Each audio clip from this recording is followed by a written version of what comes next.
found this story looking through some diplomatic records, and as far as I can tell, it hasn't been told in other historical accounts. Mormon missionaries, back then as they do today, would go on. Every Mormon would be a missionary, and would go to places like Europe to try and spread the Mormon faith. And as they did so, they found themselves persecuted for simply proselytizing and for preaching their faith. And they were persecuted in France, in Germany, in Norway, in Spain, in Italy, basically all over Europe, with the important exception of Great Britain, where they were basically left alone and allowed to do whatever they want, as long as they didn't break local law. And these Mormons, when they got in trouble in France or Germany, or importantly in a lot of European colonies, in French Tahiti or in the German African colonies, they did what any American would do if they get into trouble when they're abroad, and they turned to their embassy or their consulate and said, "I've just been arrested for X, Y, or Z, and I need help."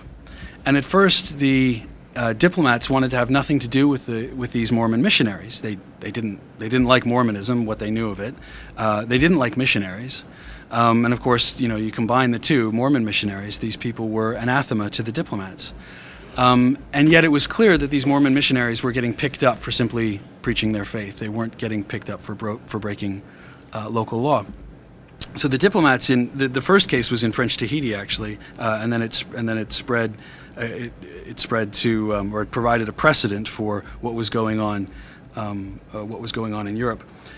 The local diplomat or consul would write back to the State Department and say, "What do we do with these people? Because they haven't broken local law, but they are being persecuted. They're American citizens. Do we protect them? Do we not protect them?"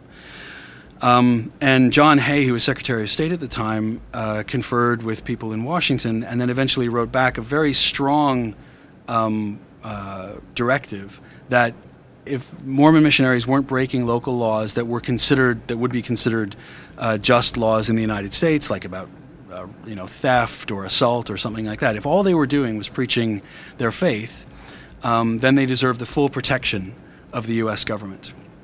And the U.S. government then brought a lot of pressure to bear on not the British, but on the Norwegian, on the French and German governments to basically allow these Mormons to preach their faith. Now, a lot of these countries had official established churches that did not recognize missionary efforts in their countries. They didn't recognize the legitimacy of coming in and preaching what was an alien faith and trying to convert people away from the official church. But in all of these cases, these foreign governments backed down. And they did so because the U.S. government, not because it wanted to, but because the missionaries were basically putting the issue on the spot and making the U.S. government follow them. The U.S. government was basically changing local law in other parts of the world in the name of a universal value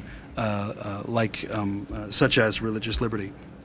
There's a very similar story of Methodist missionaries in South America who were also persecuted. They were attacked much more violently than Mormon missionaries had been in Europe.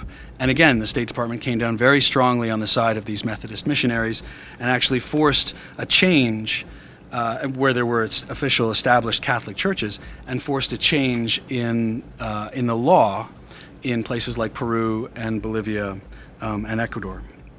Now, this is certainly a form of cultural imperialism. These are outsiders coming in and spreading outside values, in this case religious liberty, at the expense of local traditions and customs. I don't like, but it's a kind we easily recognize today in the activities of human rights NGOs. These are outsiders coming in, spreading their values, and yet this is exactly what human rights organizations do today. And I would think that most of us, hopefully all of us in this room, would agree that these sorts of efforts and these sorts of initiatives are perfectly valid and are in fact quite necessary to spread these universal values. It's why I don't really like the term cultural imperialism, and I don't use it in the book. And I follow some historians of missions who prefer the term cultural exchange or cultural transfer.